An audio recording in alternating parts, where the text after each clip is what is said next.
कांग्रेस नेता राहुल गांधी से जुड़ी हुई। आज गुजरात की सूरत कोर्ट में उस फैसले को वो चुनौती देने जा रहे हैं जिसमें उन्हें दोषी ठहराते हुए 2 साल की सजा सुनाई गई।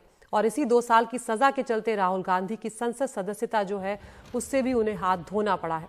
राहुल गांधी के साथ आज सूरत में प्रियंका गांधी, अशोक गहलोत, भूपेश बघेल, केसी वेणुगोपाल जैसे कई वरिष्ठ नेता पहुंच रहे हैं। आपको बता दें कि 23 मार्च को मानहानि केस में सूरत की ही कोर्ट ने राहुल गांधी को दोषी ठहराया था और 2 साल की सजा का ऐलान किया गया था। अब इसी फैसले को राहुल गांधी आज सेशन कोर्ट में चुनौती दे रहे हैं। और आपको ये भी बता दें कि इस खबर का बैकग्राउंड क्या है। दरअसल 2019 का ये मामला है जब कर्नाटक के कोलार में राहुल गांधी ने मोदी सरनेम पर टिप्पणी की थी और उसके बाद ये मामला जो है कोर्ट तक पहुंचा और इसी में सजा के चलते उनकी लोकसभा सदस्यता जो है वो भी चली गई और इसका विरोध लगातार कांग्रेस कर रही है। और आज भी सूरत में जब राहुल गांधी पहुंच रहे हैं तो उनके साथ बड़े नेता जो हैं वो मौजूद होंगे। उमाशंकर सिंह हमारे साथ जुड़े हुए हैं सूरत से ही। उमा, किस तरह की तैयारियां की गई हैं? आप सेशन कोर्ट में ही मौजूद हैं, वो भी हमें दिखाएं। और यहाँ पर अब जब वक्त लिया है कांग्रेस ने तो किस तरह की तैयारियां हैं? आज क्या कुछ आज कोर्ट में होने जा रहा है, उस बारे में भी बताएं।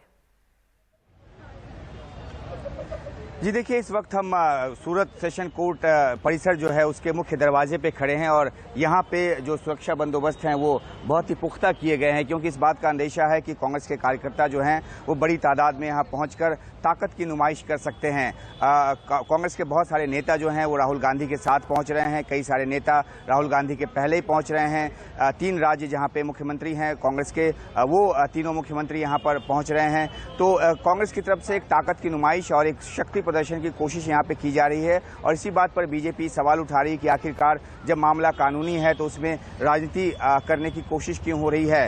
यहाँ 3 बजे का वक्त हमें बताया गया है जब राहुल गांधी सेशन कोर्ट में पेश होंगे और वहाँ अपील दाखिल करेंगे मजिस्ट्रेट कोर्ट के फैसले के खिलाफ और साथ ही नियमित जमानत की याचिका भी दायर करेंगे, क्योंकि जैसे ही वो अपील में जाएंगे जो उनको एक फौरी जो जमानत मिली हुई है वो खत्म हो जाएगा और उनको नियमित जमानत की जरूरत पड़ेगी। तो ये 2 मुख्य बातें कोर्ट में होनी है, तय होनी है। और कांग्रेस पार्टी के नेताओं को उम्मीद है कि ये मामला 5 बजे तक जो है वो 4 साढ़े 4 बजे तक जो है वो कंक्लूड हो जाएगा। और इसलिए जो हमें जानकारी मिली है उसके मुताबिक एक शाम 5 बजे की फ्लाइट भी राहुल गांधी की बुक की गई है, दूसरी फ्लाइट 6 बजे शाम की जो है वो भी बुक की गई है। तो जाहिर सी बात है कि कांग्रेस को इस बात की उम्मीद है कि कोर्ट से उनको राहत मिल जाएगी।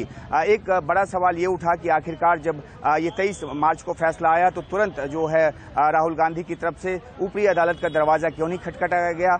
शुरुआती तौर पे जो जानकारी मिली कांग्रेस पार्टी की तरफ से वो ये कि क्योंकि मजिस्ट्रेट अदालत का जो फैसला था वो गुजराती में था, ट्रांसलेशन में वक्त लग रहा था। लेकिन इस बीच में जो राजनीतिक जो करवटें थी वो भी बहुत तेजी से बदल रही थी और हमने देखा कि किस तरीके से संसद में वो तमाम दल भी कांग्रेस पार्टी के साथ आते नजर आए जो अमूमन कांग्रेस पार्टी की बैठकों में या उनकी बुलाई विपक्षी पार्टियों की बैठक में नहीं आती है, जिसमें कि टीएमसी और आम आदमी पार्टी शामिल है। तो राजनीतिक तौर पर भी इसको एक हथियार बनाने की कोशिश कांग्रेस की तरफ से हुई और 10 दिनों के बाद ऊपरी अदालत में जाने का फैसला किया गया है। यहां पे अपील दायर की जाएगी। कांग्रेस पार्टी को उम्मीद है कि अपील पर उनको कोई ना कोई स्टे जो है वो मिल जाएगा। हालांकि कांग्रेस पार्टी के पास इससे ऊपर की अदालत में जाने का रास्ता भी खुला हुआ है। लेकिन सबसे बड़ा सवाल यह है कि जिस तरह से राहुल गांधी की संसद की सदस्यता गई है, उनको सदस्य होने के अयोग्य करार दिया गया है, उसको लेकर कांग्रेस पार्टी के भीतर जो एक बवाल एक जो उबाल मचा हुआ है उसका आखिरकार क्या होगा। तो देखना होगा कि कांग्रेस की जो लीगल टीम है वो क्या यहाँ जो कुछ कार्यवाही आज होती है कोर्ट में उसके बाद क्या वो जो लोकसभा सचिवालय का जो नोटिफिकेशन है जिसके जरिए उनको संसद सदस्य के अयोग्य करार दिया गया है, क्या उसके खिलाफ भी कोर्ट में जाते हैं, अदालत में जाते हैं। तो आज की इस कार्रवाई पे नजर है खासतौर पे, क्योंकि सबसे बड़े नेता कांग्रेस पार्टी के राहुल गांधी माने जाते हैं और यही वजह है कि उनके साथ तमाम बड़े जो नेता हैं वो यहाँ पर आ रहे हैं एक ताकत की नुमाइश के तौर पर। और देखना है कि कानूनी तौर पर कांग्रेस को यहाँ पर क्या कुछ हाथ लगता है।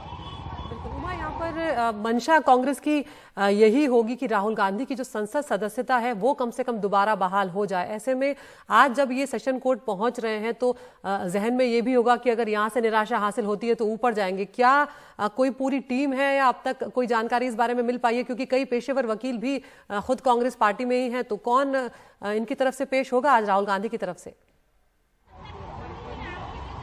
जी देखिए, आपने सही कहा। कांग्रेस पार्टी में कई सारे वकील हैं, दिग्गज वकील हैं, जिसमें अभिषेक मनु सिंघवी जैसे वकील भी हैं जो लगातार कानूनी मामलों को देखते हैं और उनके दिशा निर्देश में, उनके कानूनी मार्गदर्शन में कांग्रेस पार्टी जो आगे बढ़ने की कोशिश करती है। जो जानकारी हमें मिली है वो यहाँ सेशन कोर्ट में तो स्थानीय वकील के जरिए ही मामले को आगे बढ़ाया जाएगा, लेकिन जाहिर सी बात है कि जब इतना बड़ा मामला है तो कांग्रेस की लीगल टीम ने भी अपना पूरा दिमाग इसमें लगाया होगा कागजात को तैयार करने में, या जिस ग्राउंड पे वो बहस चाहते हैं और जिस आधार पे वो इस मामले में अपील दाखिल कर रहे हैं उसको बनाने में।